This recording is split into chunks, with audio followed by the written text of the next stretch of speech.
ایک صحابی رسول آتے ہیں، عرض کرتے ہیں حضور میری بچی کی شادی ہے، عطر کی ضرورت ہے۔ عرب کے لوگ خوشبو بہت لگاتے ہیں، آپ بھی اگر اب مکے مدینے گئے ہوں گے، اللہ بار بار حاضری عطا فرمائے، وہ بڑی مہنگی مہنگی عطر کی دکانیں ہیں، وہ بڑا خوبصورت عطر لگاتے ہیں۔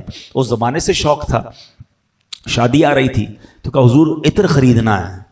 نبی پاک نے پیسے نہیں دیے کہ یہ پیسے لو جا کے عطر خرید لینا، فرمایا کل آنا ایک کھلے منہ والی شیشی لے کر آنا، ساتھ ایک لکڑی کا ٹکڑا بھی لے آنا۔ وہ صحابی دوسرے دن پہنچ گئے، پیارے آقا علیہ الصلوۃ والسلام نے اپنے مبارک ہاتھوں سے پسینہ نکالنا شروع کیا۔ وہ صحابی رسول دیکھ رہے ہیں کہ میں نے مانگی خوشبو ہے اور آقا دو جہاں صلی اللہ تعالیٰ علیہ وسلم اپنا پسینہ مبارک دے رہے ہیں۔ فرما بردار کیسے تھے؟ نبی پاک نے فرمایا جاؤ اپنی بیٹی کو دے دو، دلہن کو دے دو کہ جب عطر لگانا ہو اسے لگا لینا۔ وہ بیٹی بھی کیسی خوش نصیب ہے، کمپلین نہیں کرتی کہ ابا جان آج کی عورت بچیوں کی طرح فرمائشی لسٹ ہی ختم نہیں ہوتی آج کل تو ہمارے گھروں میں۔ اس بیٹی کو پتہ چلا کہ نبی پاک نے اپنا پسینہ دیا ہے، اس دلہن نے لگانا شروع کیا۔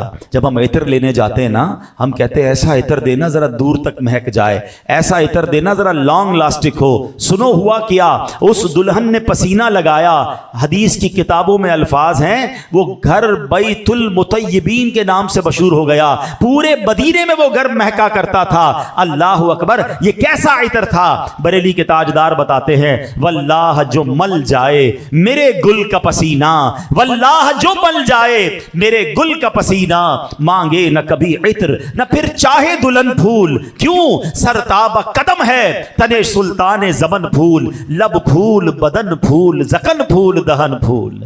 ایسے ہے میرے آقا، اتنے حسین آقا ہے، ایسے با کمال آقا ہے۔